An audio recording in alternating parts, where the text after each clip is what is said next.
Miriam, aún faltan 3 minutos para que empiece el examen de RCO. ¿Te parece que hacemos un repaso al toque? Claro, empecemos con qué es la filosofía. Recuerda que hay dos definiciones, la definición nominal, que define la filosofía como el amor a la sabiduría, y la definición real, que nos define como la ciencia que a partir de la luz de la razón estudia los primeros principios y las últimas causas de toda realidad. Cierto. Me parece que también es importante recordar el tema de la existencia de Dios, donde Santo Tomás de Aquino nos habla sobre las 5 vías. La primera, por ejemplo, es acerca del movimiento, ¿no? Que siempre hay un primer motor. La segunda, en cambio, nos habla de las cosas eficientes, que todo siempre tiene una primera causa, que es Dios. También en la tercera nos habla sobre un ser absolutamente necesario. En la cuarta, sobre la perfección, es decir, que hay un bien supremo, que es un ser perfecto. Y en la quinta ya nos habla sobre el orden del universo, donde todo ese orden lo ha creado un ser todopoderoso. Bueno, ya queda menos de un minuto para ingresar. Repasemos las características del conocimiento humano. Tengo entendido que abarca tres características importantes. Intencional, que es dirigir mis sentidos y pensamientos a lo que quiero conocer. Después está que es inmanente, que queda dentro de nosotros como un carácter espiritual. Y además es inmaterial, en donde nos quedamos con algo de la realidad, que no es en sí misma, sino es un reflejo de su esencia. Listo, vamos a ver el examen. Vamos. Ahora pasamos a la antropología filosófica.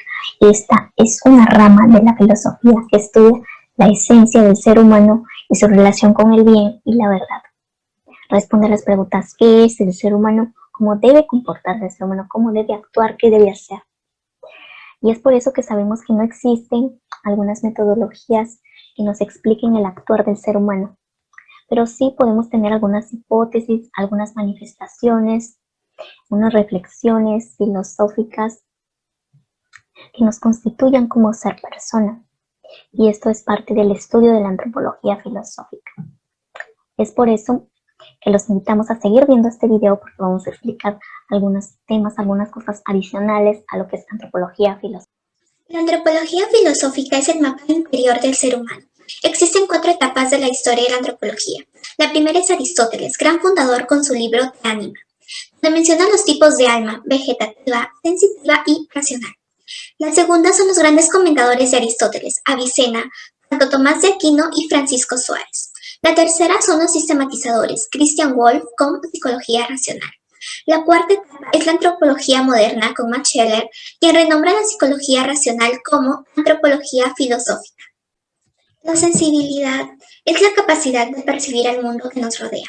Además de los 5 sentidos que todos conocemos, nosotros tenemos sentidos internos, los cuales son el sentido común, la imaginación, la fantasía, la memoria, estimativa y la cogitativa en el caso de los seres humanos. La voluntad como naturaleza. Nuestra propia naturaleza nos hace tender hacia cierta tendencia, la cual se va desarrollando y enriqueciendo. Nuestra inteligencia está unida a una inclinación, que es lo propio de la voluntad. Se entiende por 2 tipos de inclinaciones: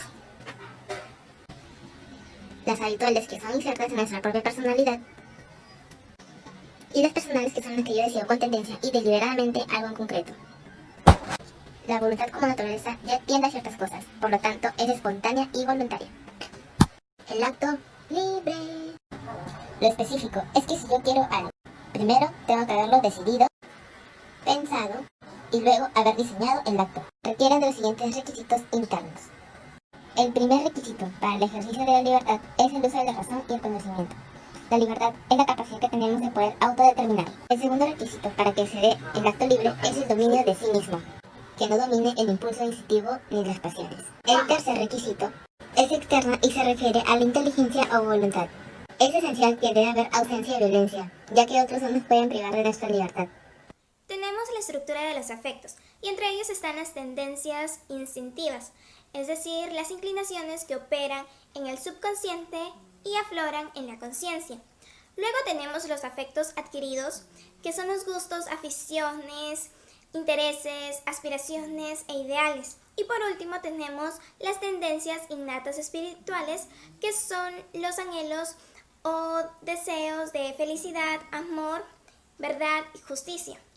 Las características de los caracteres según Lecen son la emotividad, la resonancia afectiva y la actividad, de la cual salían tipos de personalidad.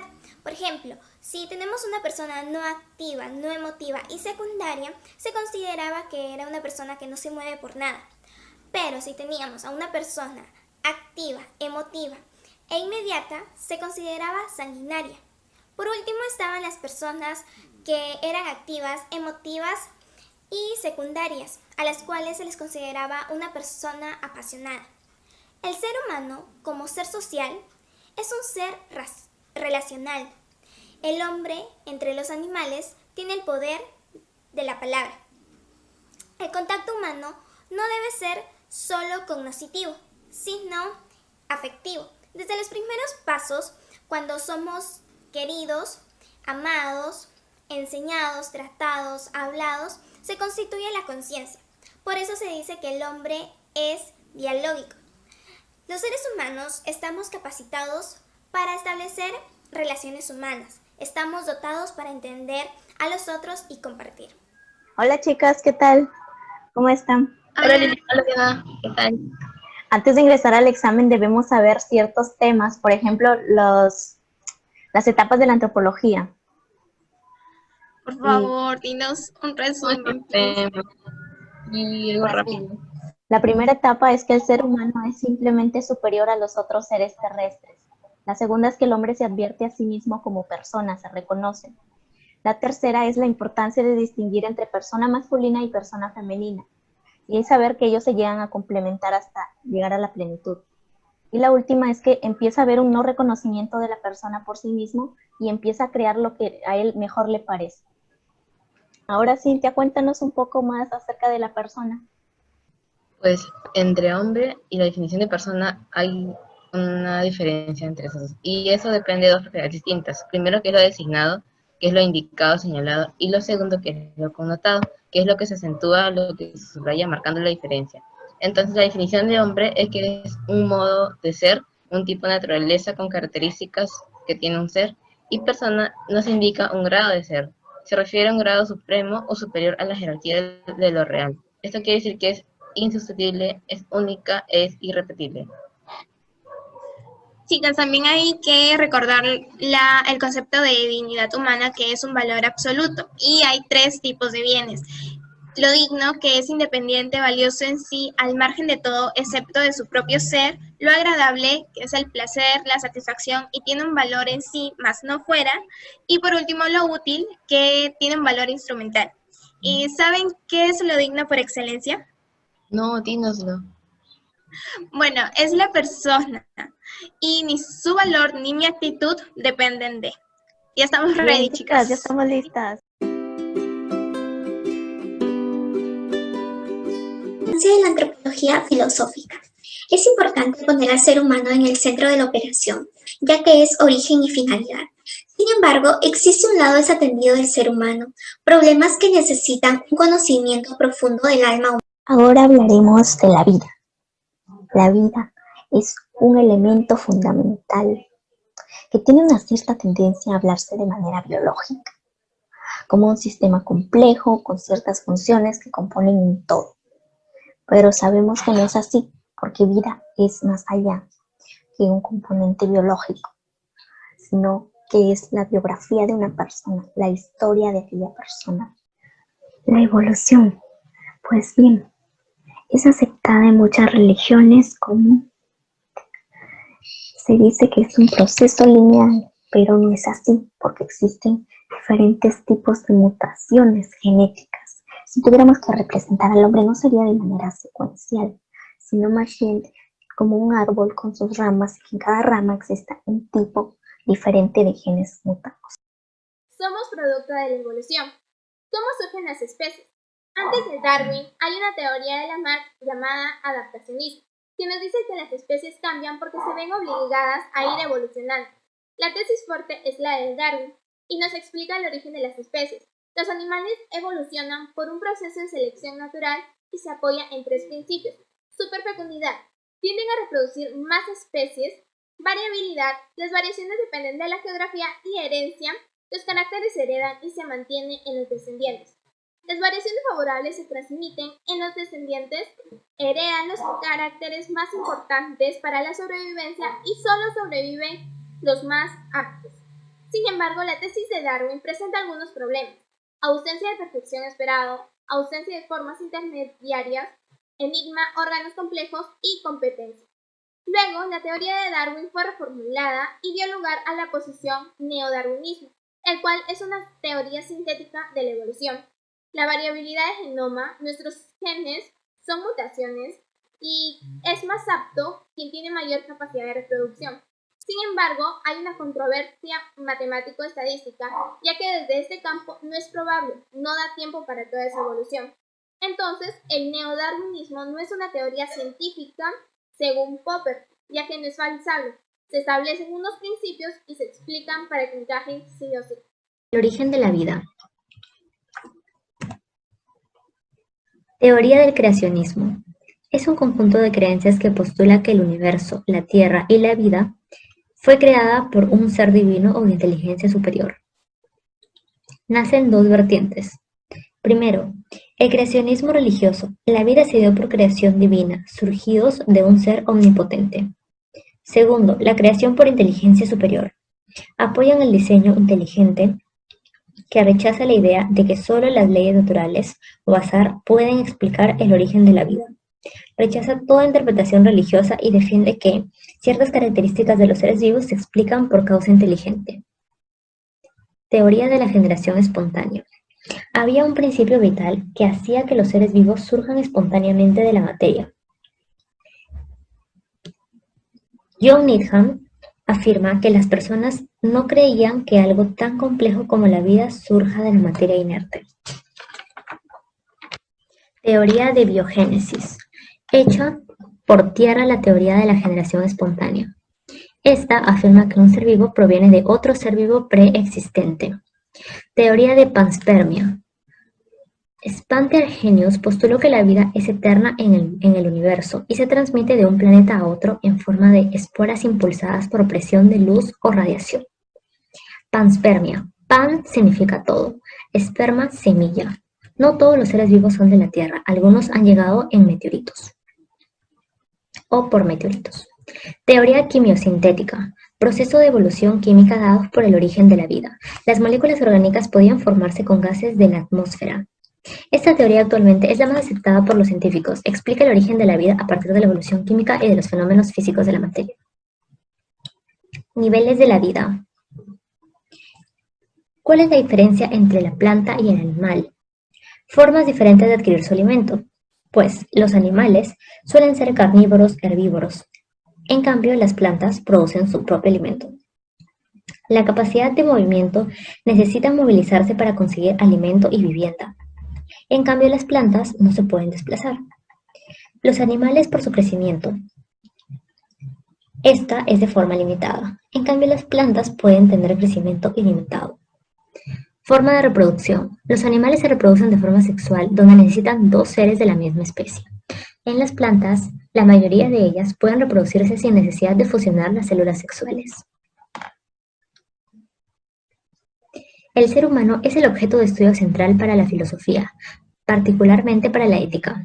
El antropocentrismo filosófico, en muchas ocasiones, logra propiciar una noción que el ser humano es el más importante, tiene mayor jerarquía entre los demás seres del planeta.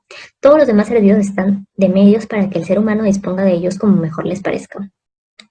Aristóteles propone dos características: la política y la palabra. El ser humano es el animal político que tiene palabra. El ser humano es el único capaz de expresar con la palabra lo que es bueno y malo, o lo que es injusto e injusto. Immanuel Kant afirma que solo el ser humano ha sido dotado de razón. Otros consideraron que un rasgo importante y característico es el de un ente libre, y su esencia precede de su existencia. Buen día a todos, el día de hoy voy a entrevistar a Sauncy de Ipoma con el tema la interioridad de la persona. Él es el primer filósofo en hablar sobre la filosofía de la persona. Cuéntanos qué significa la realidad personal. Pues experimenta como una relación hacia nosotros mismos. Solo la persona lleva consigo experiencias interiores. De todas sus realidades, el pensamiento y conciencia toman la capacidad de ser autoevidente a sí misma. Cada vez que conocemos al mundo, nos vamos conociendo a nosotros mismos de manera individual. Esto se denomina principio de autoconocimiento. ¿Y en qué consiste esta interioridad personal que descubres? Consiste en el pasado, futuro, los anhelos, los deseos, los recuerdos de cada uno. Las confesiones son un tratado que narra la vida de la persona, hacen referencia al universo de la vida personal de uno mismo. Muchas gracias a Agustín por tu aportación. Y ahora nuestro siguiente invitado es Max Scheller, quien nos hablará acerca del personalismo ético. Max, ¿a qué se define valor y un bien? Buen día, pues los valores son esencias o entidades ideales existentes en independencia que conocemos, sentimos, queremos y pensamos.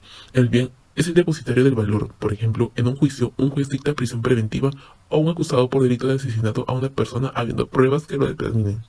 Entonces conocemos aquí el valor de la justicia mediante el juez y las leyes que son un bien. Quiero añadir que si hago hábito un valor, entonces la hago una virtud. Exactamente, la persona cumple un rol muy importante y es la primera portadora de los valores, porque los trae al mundo, los pone en práctica y los actualiza constantemente. Para mí, es la unidad y el enlace de todos los actos por los cuales la persona vive y se experimenta de sí misma. En conclusión, la persona es un ser depositario de valores, los cuales son un bien y nos pueden hacer llegar a la santidad. Personalismo es el movimiento filosófico que se popularizó en el siglo XX y sistematizó el pensamiento metafísico. Es la valoración de la persona como el modo más perfecto de existir respecto de todos los seres en el mundo. Las características de la realidad propia personal del ser humano son 5. La primera es que la multiplicidad y la pluralidad es algo positivo en la existencia. La segunda es que el individuo humano es un todo unitario y no solamente el cruce o la suma de sus características. La tercera es que no reina sobre las personas un destino al cual tengan que ser sometidas. La cuarta característica es que el ser humano se concibe como alguien que puede alterar el mundo y llevarlo a un mejor destino, y no solamente a asimilarse. La quinta característica es que es un ser absoluto, personal, es amor y entrega total. Por lo tanto, es posible vivir de manera esperanzada frente a hechos incluso tan terribles como la muerte. Concepción de alma en Aristóteles. Según Aristóteles, el alma es un principio vital que está presente en los seres humanos, pero también lo comparten las plantas y los animales. El alma nos distingue de los seres inanimados. El alma es la unión del ser humano con su ser vivo. Alma junto con cuerpo forman al ser vivo. Alma es la forma y el cuerpo es la materia. La muerte del cuerpo incluye la muerte del alma, ya que según Aristóteles dice que no se puede exigir alma o no puede existir alma sin cuerpo.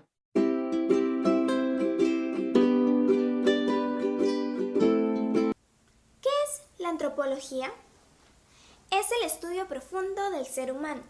Proviene de la palabra anthropos, que significa ser humano, y logos, que significa estudio. En antropología hay 3 momentos. El hombre como realidad superior, el hombre como persona, y la persona humana femenina y la persona humana masculina. ¿Es lo mismo decir hombre que persona? La respuesta es depende. Ambos señalan la misma realidad del ser humano, pero connotan un aspecto distinto. El hombre implica el modo, o sea, el modo de ser, mientras que persona es el grado, en especial el grado supremo. La persona indica superioridad en el ser, es decir, dignidad, además de una superioridad en la individualidad, es decir, hay una singularidad extrema. ¿Y qué significa eso? Es decir, que nosotros somos únicos e irrepetibles, insustituibles, incomparables también. La persona humana tiene un valor absoluto, entonces debemos reconocernos como persona.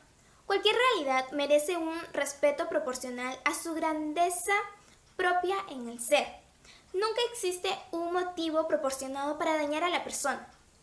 Las personas merecen respeto, amor incondicional. Para ello está la ley de la reciprocidad. La persona solo crece al ayudar a los demás y se daña al perjudicarlos. Entonces, debemos tener en cuenta que debemos buscar ante todo el bien real. Definen a la persona humana. Estructura de la persona. No solo somos seres materiales, sino que tenemos manifestaciones psíquicas, culturales, vivas en todo. Cada una tiene su propia lógica. El cuerpo es dimensión constitutiva del yo, no es objeto exterior. La relación de la unidad es que el cuerpo es el ser del yo. Todo ser vale más que sus acciones. El modo de ser como dignidad es valor propio y específico de la persona, que le permite hacer las cosas por sí misma.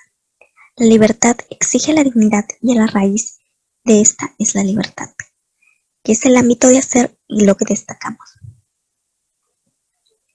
El yo, tú, yo, nosotros. Aristóteles decía que el ser humano es social por naturaleza.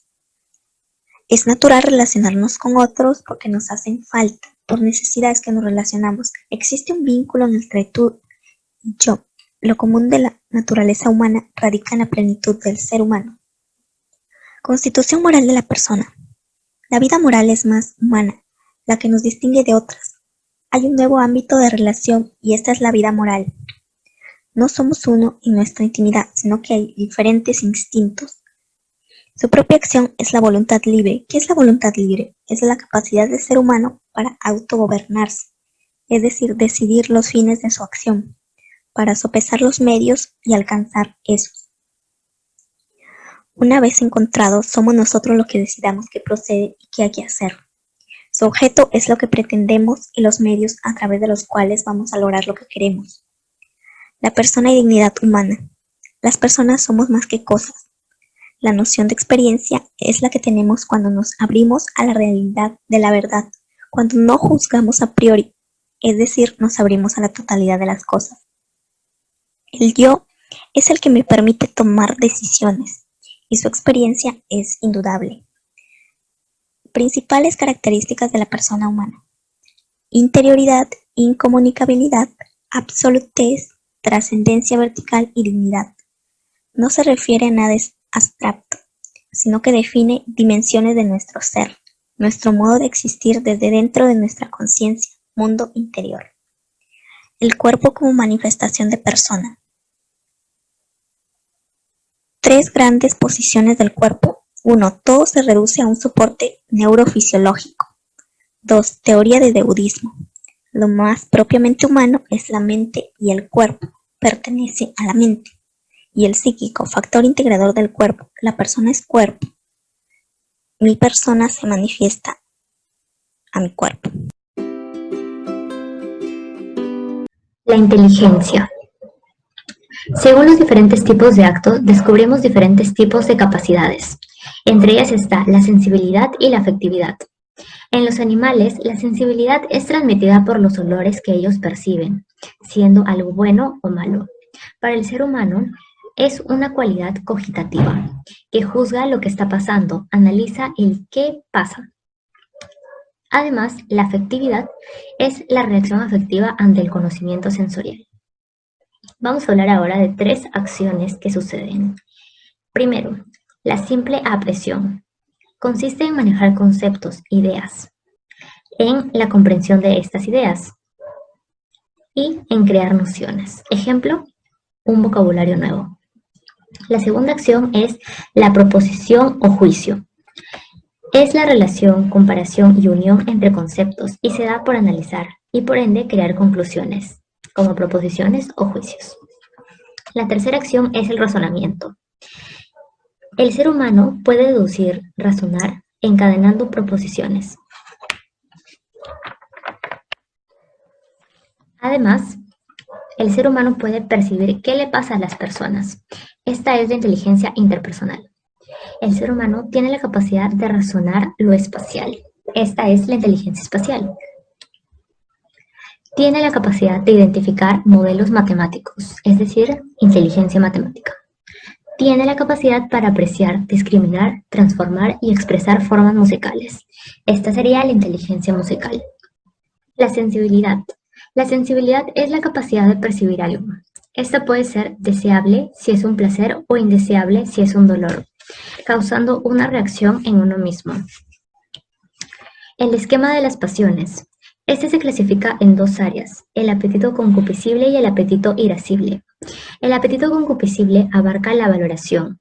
Esta es la primera reacción, donde se considera que aquello es bueno y lo quiero. Eso representa el amor. Y aquello que es malo, no lo quiero. Eso representa el odio. Después está la inclinación, que es la segunda reacción.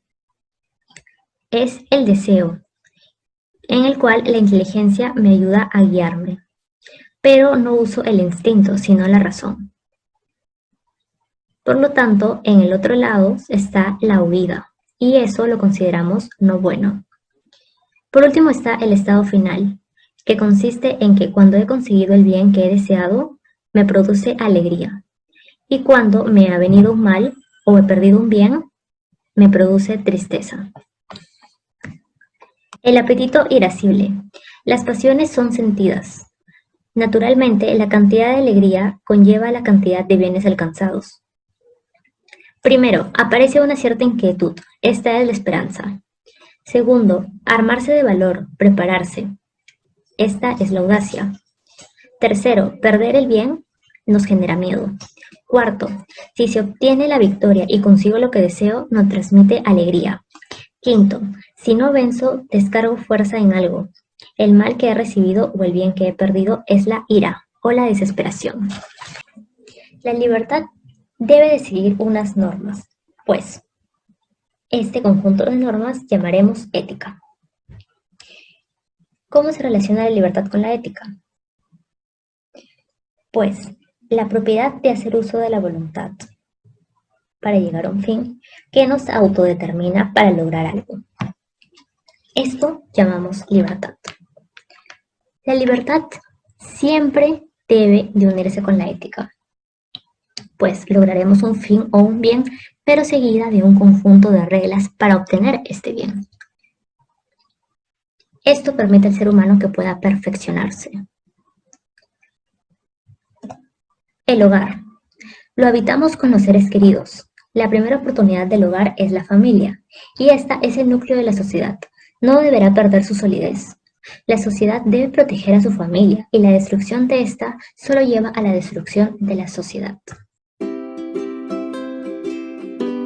Capítulo 4. Las relaciones interpersonales. Según la teoría filosófica de Manuel Levinas, el otro es aquel con que convivimos día a día y es a través del otro que nos afirmamos y construimos. Sin embargo, nos enfocamos más en nuestra propia individualidad y prestamos menos atención a los demás. Levinas nos explica que necesitamos de los demás para que nuestra existencia adquiera sentido. En relación de la película Yo soy Sam y la teoría filosófica de Levinas, nos enfocaremos en la escena más triste. Sam, frustrado, se compara con ella diciendo que ella es perfecta y él no, cuando en realidad ella también sufre en la realidad en que vive. Esto nos demuestra que no vemos ni sentimos fácilmente la realidad de las otras personas y nos enfocamos en nuestra individualidad. Al expresarse cómo se sienten, ellos se comprenden y creen que merecen lo mejor. Con esto se dan cuenta de la importancia del sentido en sus vidas. Es importante el diálogo porque comunicamos lo que sentimos. Rita, al ser abogada de Sam, se da cuenta que, a pesar de su condición mental, tiene derecho de permanecer con su hija. Para Sam, Lucy es su mayor amor y es por ella que su vida cobra sentido y cree que merece lo mejor para ella. Para Levinas, el hombre es un ser para el otro. Coloca la atención en el prójimo, por lo tanto, el otro es el centro de su filosofía. Es trascendencia. El rostro del otro es algo más que su rostro filosóficamente hablando, sino que reviste una significación ética. Nadie nos puede sustituir en la responsabilidad del otro. Ver por el otro significa para sí tomar el destino del prójimo. Bajo su propósito de alteridad es la condición de ser otro diferente o distinto de uno mismo. El rostro es la aparición del otro en su total indigencia y desnudez. El ser para el otro es la relación gracias a la cual el yo se constituye a través de las relaciones que mantiene con los otros y no a la inversa. La responsabilidad es preocuparse y ocuparse por el cuidado del otro, por la asistencia de su indigencia y miseria. La verdadera amistad, según Aristóteles, es una virtud y presenta tres tipos. Número 1, amistad por placer.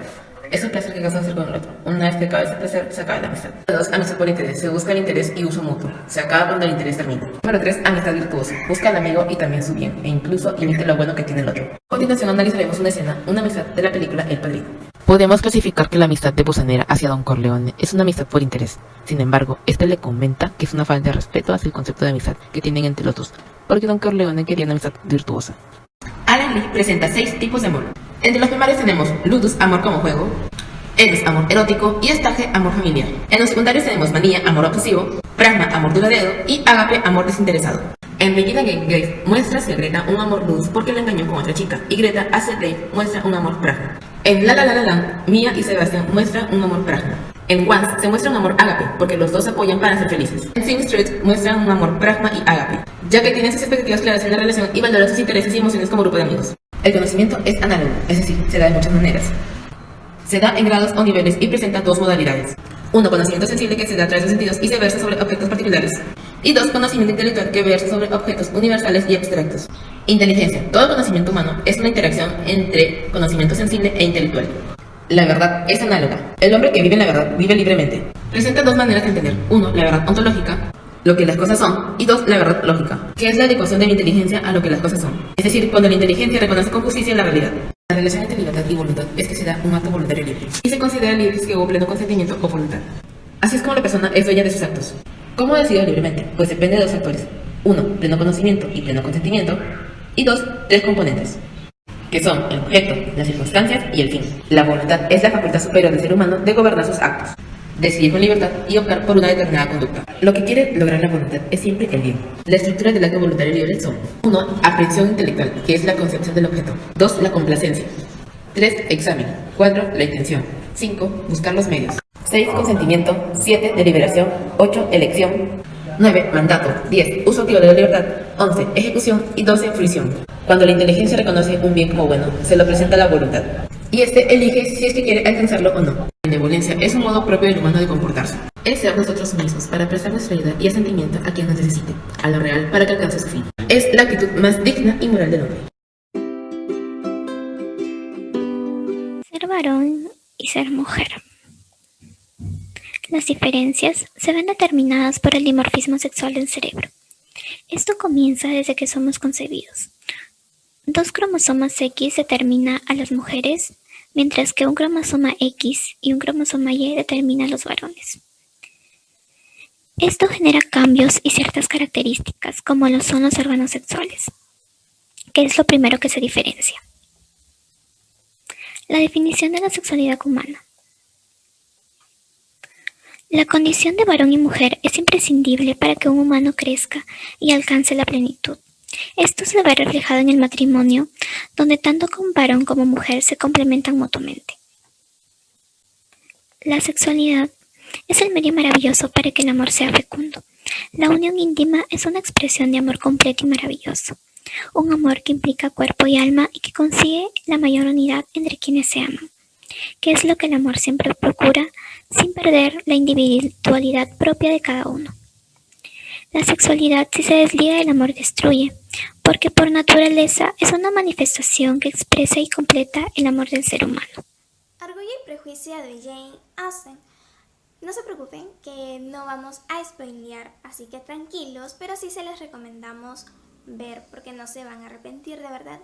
Orgullo y prejuicio es sobre la historia de Elizabeth Bennet y el señor Darcy. Ocurre todo un drama, pero en ese caso el señor Darcy se va mostrando poco a poco más sensible con Elizabeth, pero es ella quien lo rechaza ante la actitud que había tomado primero. También en esta novela se revelan las costumbres de dicha época. Nos muestra la particularidad de la literatura femenina, ya que nos presenta los diversos roles de la mujer en esos tiempos. Elizabeth es una mujer inteligente, revolucionaria, asombrosa y traspasa el molde superficial de la mujer en esa época. En este caso, vamos viendo lo que es el amor, porque justamente ese es uno de los temas que se trata en Orgullo y Prejuicio. La felicidad es directa y exclusivamente proporcional a la categoría de nuestros amores. ¿Para qué hemos venido al mundo? Nos preguntamos siempre. Para aprender a amar. Todo lo que no convertimos en amor es inútil o dañino.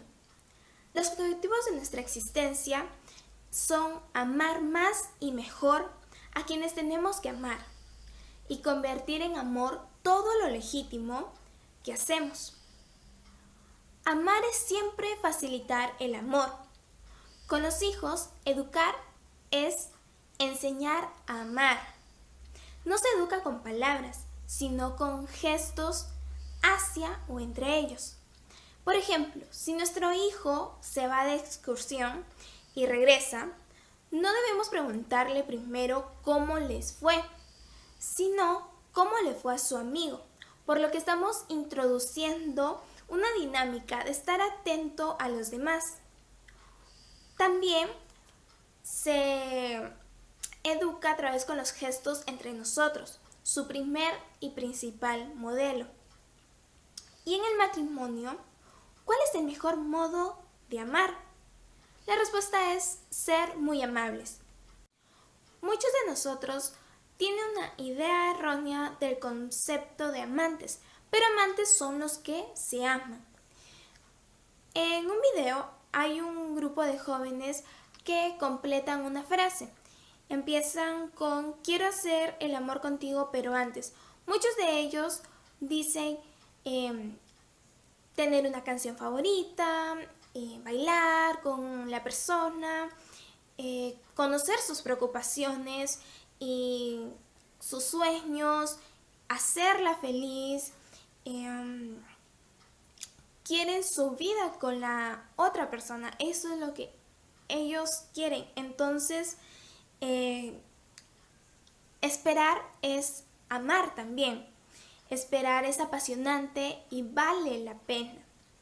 Es la única manera de llegar lejos y de tener algo verdadero.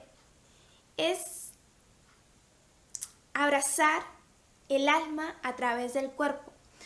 Ahora, si tienes pareja y crees que es perfecta, o que si cada vez que lo ves sientes maripositas en el estómago, o si crees que nadie te va a querer como esa persona lo hace, o si simplemente solo estás enamorado, no te cases. Cásate cuando ya no quieras regalarle la luna, sino ir juntos por ella.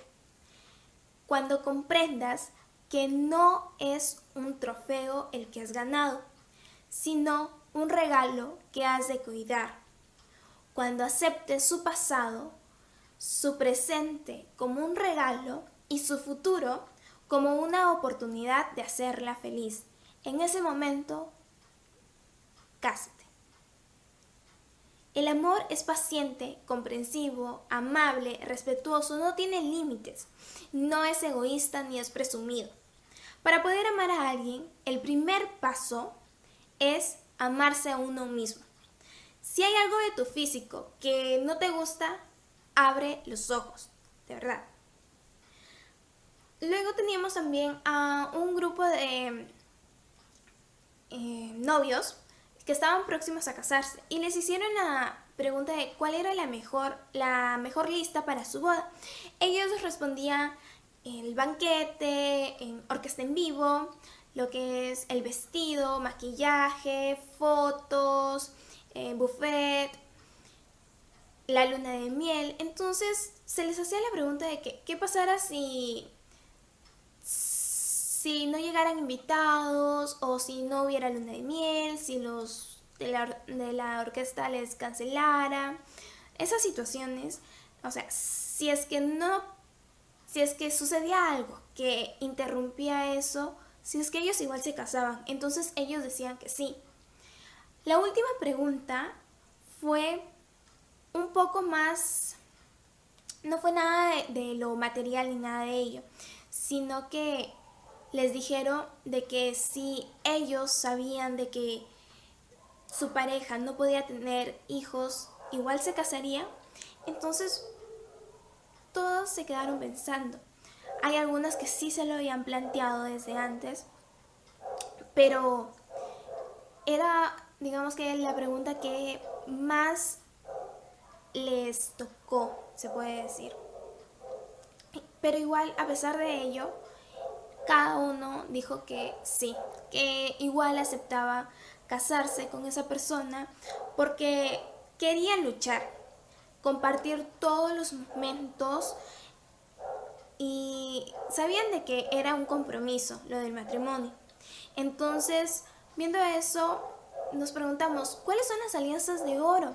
Entonces, son dos corazones que están dispuestos a comprometerse para siempre, para estar en las buenas, en las malas, en la pobreza, en la riqueza, todos los días de su vida.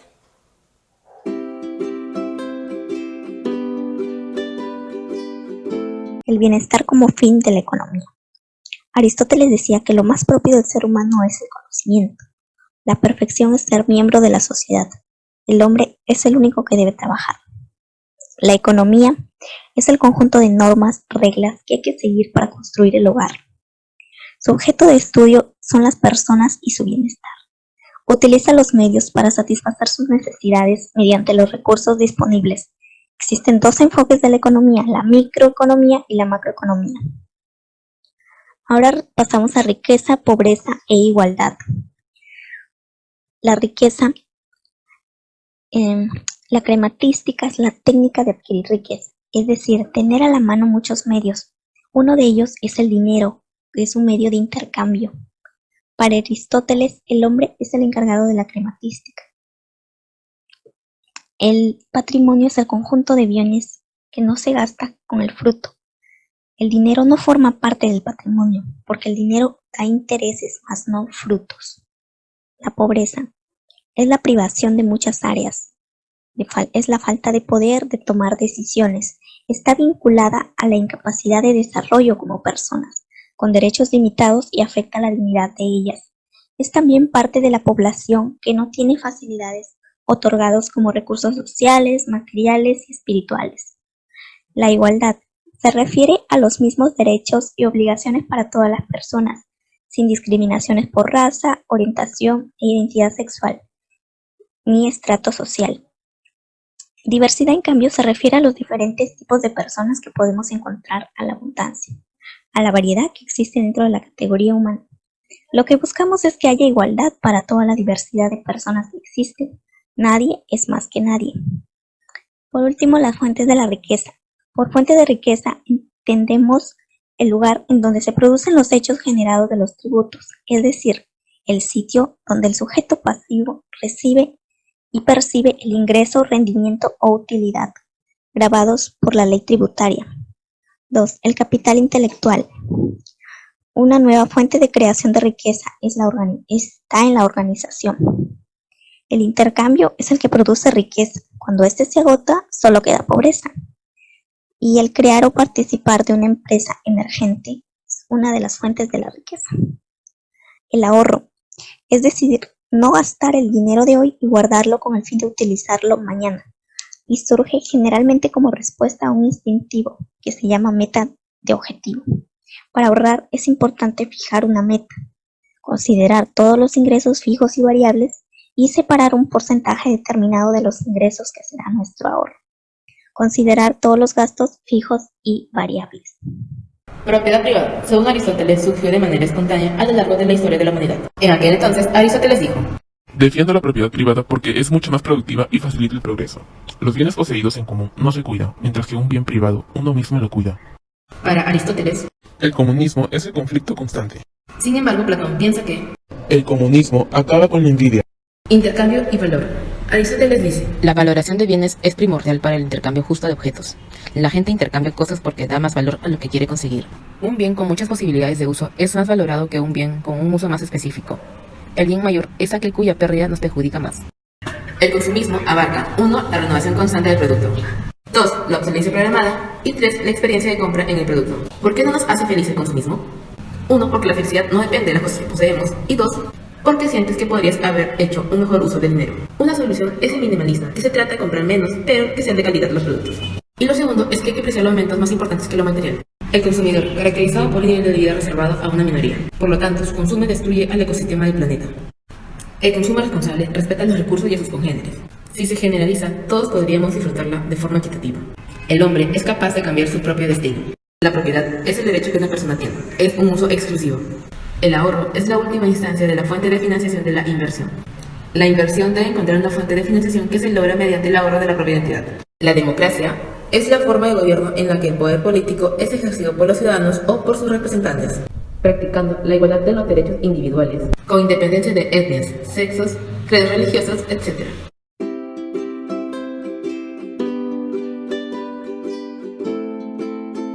Los modelos de la felicidad hoy en día.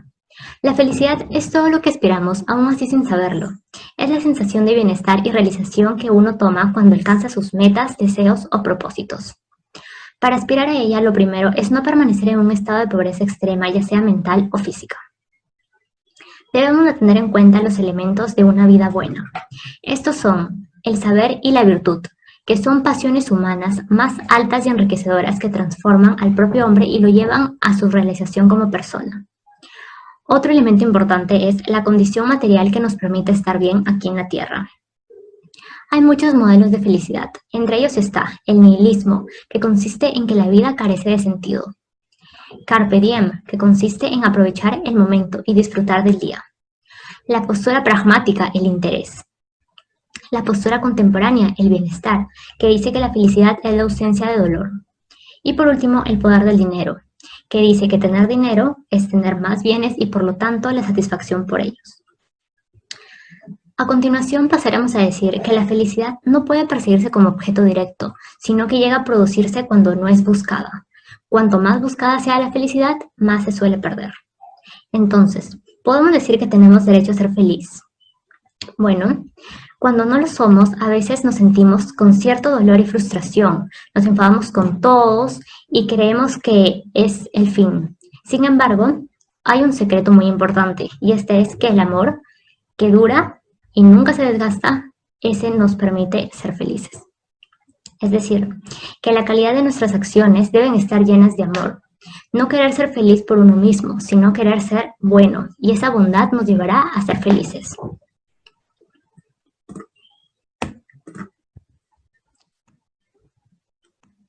El sentido de la vida. La felicidad depende del sentido que le damos a la vida. Por ejemplo, podemos superar las heridas del pasado y no preocuparnos por el futuro mucho, pues nuestro propósito fundamental es pensar qué hacemos aquí, para qué hemos venido. No es por casualidad, sino sabiendo que estamos para algo y cumplir la función que se nos ha sido dada aquí. Esto nos permite llenar el vacío que muchas veces tenemos al preguntarnos por qué hemos venido al mundo. La vida nos pone obstáculos, pero debemos de cambiar esta percepción de los obstáculos y verlos no como problemas, sino como retos que nos han puesto y que somos capaces de solucionarlos. Después está el límite del hombre, como siguiente tema. De este tema podemos comunicarles que es aquel que habla un poco sobre la muerte, ¿no? La muerte, que según Heidegger es intransferible, ¿no? Esta muerte le corresponde a cada uno y al momento de encontrarnos en esa situación o sentirnos cercana a ella, siempre se nos presenta un tipo de aislamiento con nosotros. La muerte es una inminencia para el Dasein. Tengo que asumir que la muerte es una inminencia constante en mi vida, afirma. La muerte me espera en algún lado, en algún momento.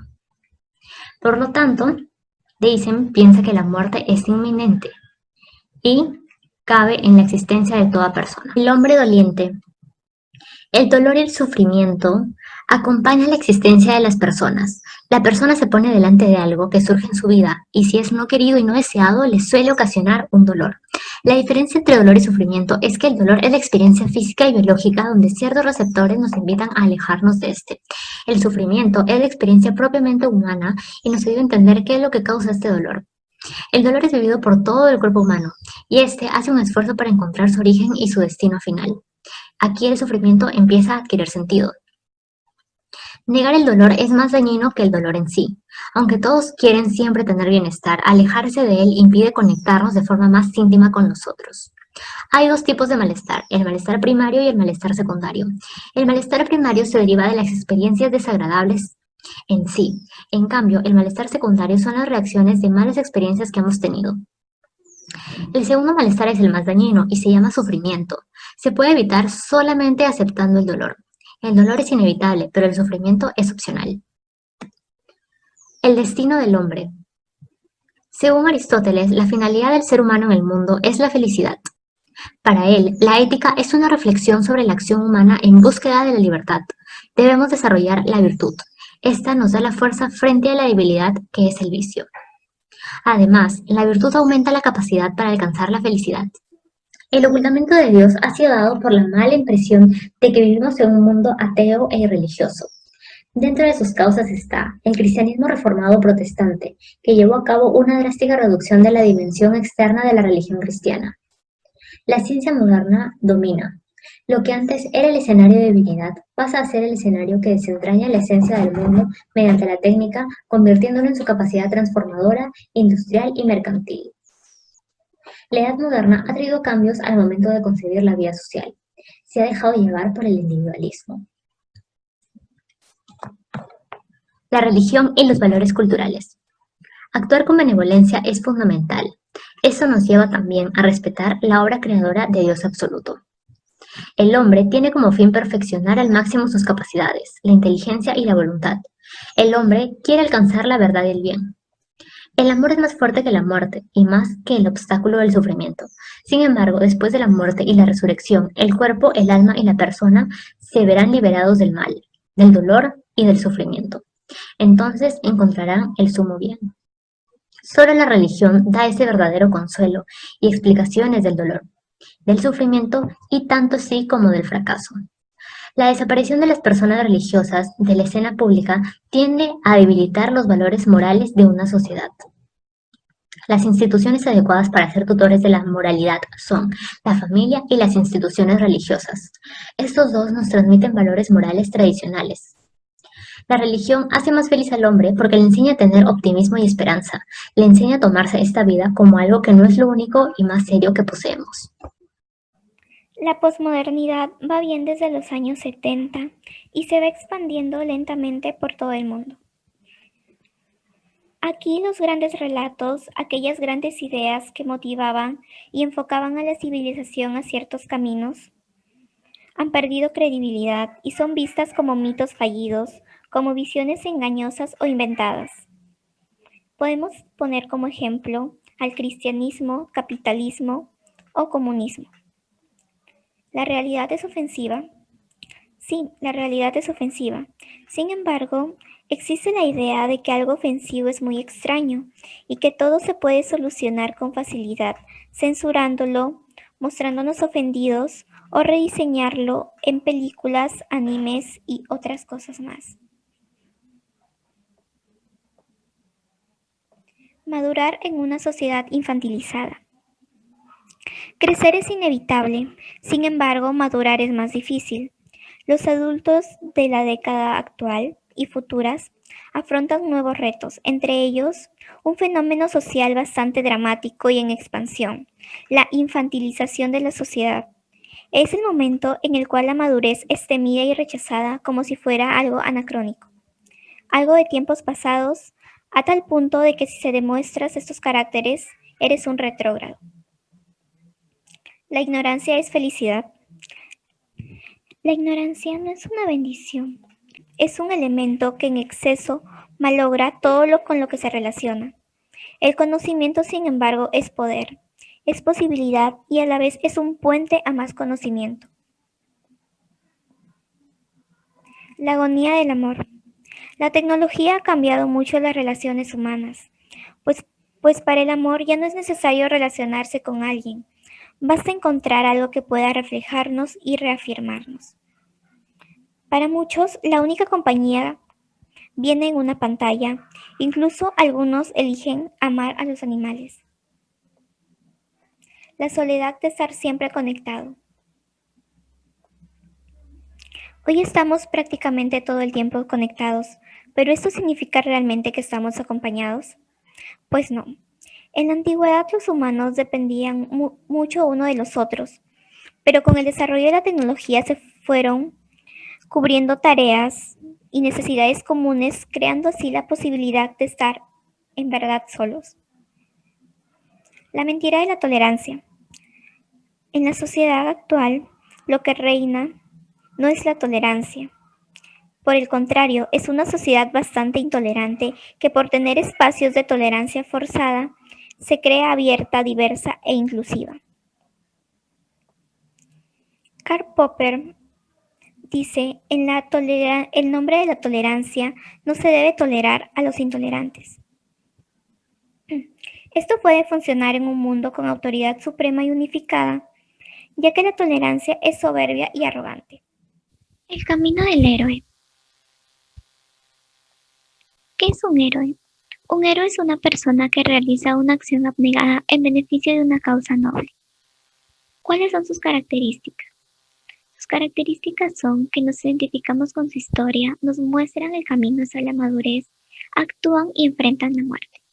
Podemos poner como ejemplo a Thanos en Infinity War, ya que él consideraba que la superpoblación a la larga podía destruir planetas. Él buscaba evitar esto con la aniquilación de la mitad del universo. Él buscaba cumplir su misión sea como sea, y todo lo que hacía, lo hacía por amor. Otro ejemplo de ello es el Caballero Oscuro, Batman, ya que este personaje sacrifica su condición humana para convertirse en un símbolo eterno, un símbolo de justicia y a la vez de miedo. Este personaje pierde seres queridos y arriesga su reputación, su nombre e incluso su integridad para salvar a un mundo corrupto y desalmado. Es considerado la más grande epopeya de inmolación de todos los tiempos. Viaje del héroe. El viaje del héroe consta de 12 etapas. La primera etapa es el mundo ordinario. La segunda etapa es la llamada a la aventura. La tercera etapa es el rechazo a dicha llamada. La cuarta etapa es el encuentro con el mentor, que es quien lo ayudará en el viaje. La quinta etapa es el cruce del umbral, donde se decide y se compromete con la idea. La sexta etapa son las pruebas, los aliados y los enemigos. Es aquí donde empieza el verdadero trabajo, y es duro. La séptima etapa es el acercamiento a la cueva interior. Es la determinación en empujar la idea hasta el final. Se trabaja en nuevas habilidades. La octava etapa es la ordalía. La novena etapa es la recompensa. La 10ª etapa es el camino a casa, donde deciden continuar con una ilusión renovada a pesar de que la resistencia que existe alrededor es crónica. La 11ª etapa es la resurrección, donde se intenta una vez más y sale victorioso. La 12ª etapa es el regreso con el elixir, donde la idea es adoptada ampliamente y el universo se convierte en un lugar mucho mejor. Adam Smith, filósofo y economista. La riqueza de las naciones, publicada en 1776, es una obra sumamente importante. Su autor, Adam Smith, afirma que la riqueza de una nación no debe medirse por su oro, tal como lo hacían los mercantilistas, sino más bien por los bienes y servicios reales que ponía a disposición de toda su población.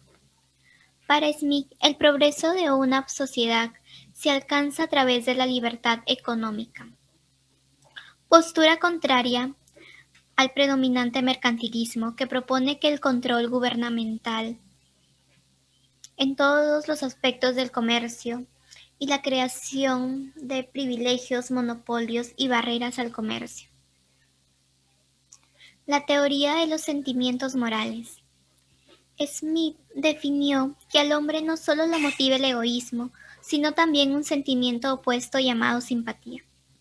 La psicología de Smith consideraba que el hombre estaba sujeto a la interacción entre dos tendencias complejas y complementarias, el egoísmo y la generosidad.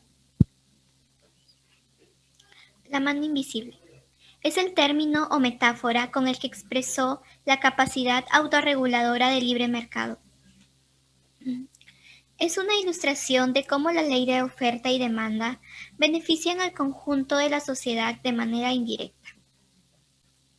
De la simpatía a la política. Adam Smith manifiesta que el proceso de la simpatía es la base de la construcción de las relaciones e interacciones sociales.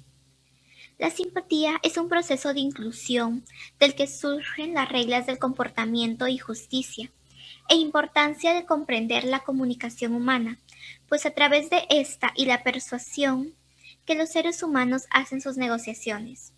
Para Smith, un buen gobierno es capaz de garantizar la paz, impuestos fáciles y administración tolerante de justicia.